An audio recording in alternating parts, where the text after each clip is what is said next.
Number এবং police sound grenade ছুটছে এবং আপনারা দেখতে পাচ্ছেন কি পরিমাণ ধোঁয়া মেট্রো রেল মিরপুর 10 নাম্বার স্টেশনের নিচে। এই মুহূর্তে আমরা যাদেরকে দেখছি যতটুকু আমরা নিশ্চিত হতে পেরেছি এভাবেই আন্দোলনকারী এবং পুলিশের মধ্যে ধাওয়া পাল্টা ধাওয়ার ঘটনা ঘটছে পর্যায়ে হয়েছে আলাদা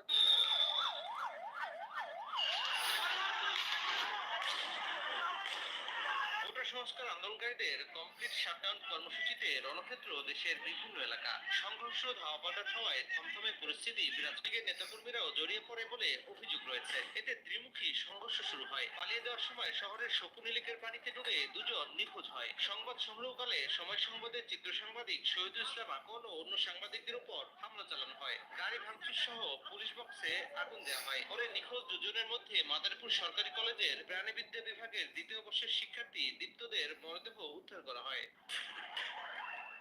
কমপ্লিট শাটডাউনে চট্টগ্রামের শাহ আমানত শাহ সেতু এলাকায় পুলিশ ও আন্দোলনকারীদের মুখোমুখি সংঘর্ষে রণক্ষেত্রে পরিণত হয়। পুলিশ টিয়ার সেল ও রাবার বুলেট ছুড়লে উল্টো আন্দোলনকারীরাও ইট পাটকেল নিক্ষেপ করে। 1 ঘন্টা ধরে যান চলাচল বন্ধ থাকলেও পরে পরিস্থিতি নিয়ন্ত্রণে আসার পর স্বাভাবিক হয় যান চলাচল।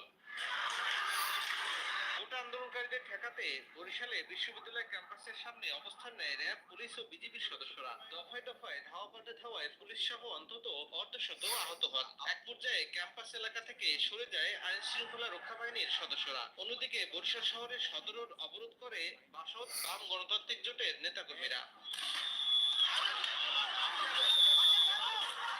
সাভারেও পরিস্থিতি ঘোলাটে হয়। ঢাকার ইচ্ছে মহাসড়ক ব্লক করে আন্দোলনকারীরা। এ সময় পুলিশ ও ছাত্রলীগ রাস্তা থেকে সরে যেতে বললে উত্তেজনা ছড়িয়ে পড়ে। দফায় দফায় সংঘর্ষ চলে। আলোচনার প্রস্তাব প্রধানমন্ত্রী তিনি একথা বলেন।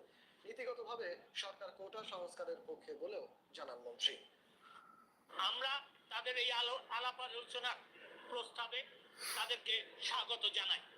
মাননীয় প্রধানমন্ত্রী তাদের এই প্রস্তাবকে অভিনন্দন জানিয়েছেন এবং তাদের এই প্রস্তাবের প্রেক্ষিতে মাননীয় প্রধানমন্ত্রী তাদের সাথে আলোচনা করার জন্য আমাকে আইনমন্ত্রীকে এবং শিক্ষামন্ত্রী জনাব মহিবুল হাসান চৌধুরী এমপি তাকে দায়িত্ব দিয়েছেন। আমরা তাদের সাথে বসবো। দ্বিতীয়ত মাননীয় প্রধানমন্ত্রী আমাকে ঘোষণা দিতে বলেছেন আগামী 7ই অগস্ট যে মামলাটা শুনানির কথা ছিল সেই মামলাটা শুনানিটা এগিয়ে আনার জন্য ব্যবস্থা নিতে।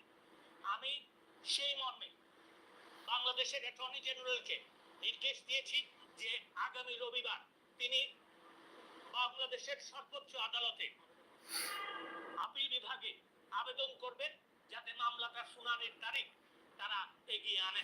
মাননীয় প্রধানমন্ত্রী তার ভাষণে বিচার বিভাগীয় তদন্ত কমিটির কথা ঘোষণা দিয়েছিলেন। সেই প্রেক্ষিতে হাইকোর্ট বিভাগের বিচারপতি জনাব খন্দকার দিলরুজ্জামানকে বিচার বিভাগীয় তদন্তের দায়িত্ব দেওয়ার জন্য কমিটি দাবিগুলিতে রাজি অনুরোধ করছি যে তারা যেন এই সহিংসতা বন্ধ করে এবং এই আন্দোলন প্রত্যাহার বা স্থগিত করে।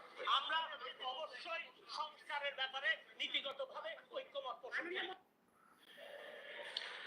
অন্যতম সমন্বয়ক আমরা মনে করি এই মুহূর্তে আলোচনার কোনো পরিবেশ নেই।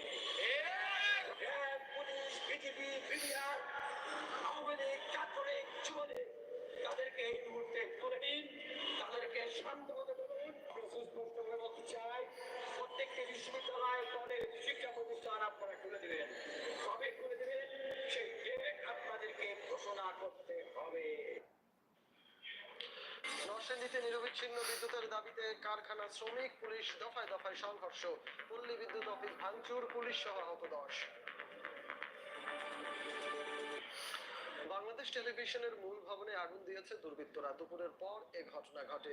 বিটিভির মূল ভবনের আশপাশ ধোঁয়ায় আচ্ছন্ন হয়ে যায়। আতঙ্কে ছোটাছুটি করতে দেখা যায় পথচারীদের। আগুন লাগার পর ফায়ার সার্ভিসের 2টি ইউনিট ঘটনাস্থলে যাওয়ার চেষ্টা করলেও ব্যর্থ হয়। এই ঘটনায় কোনো প্রাণহানির খবর পাওয়া যায়নি। বিটিভির অফিসিয়াল ফেসবুক পেজে জানানো হয় অগ্নিকাণ্ডে কন্ট্রোল রুম পুড়ে গেছে। ভেতরে বেশ কয়েকজন আটকা পড়েন বলেও জানানো হয়। বাংলাদেশের গভীর সমুদ্রের সম্ভাবনা কাজে লাগাতে দেশি বিদেশি বিনিয়োগের আহ্বান জানাচ্ছে আহরণে। কর্মসংস্থান হবে আর আমাদের মাটি এবং পানি দুটো অত্যন্ত উপযুক্ত। সি ফুড এবং অ্যাকুয়াকালচার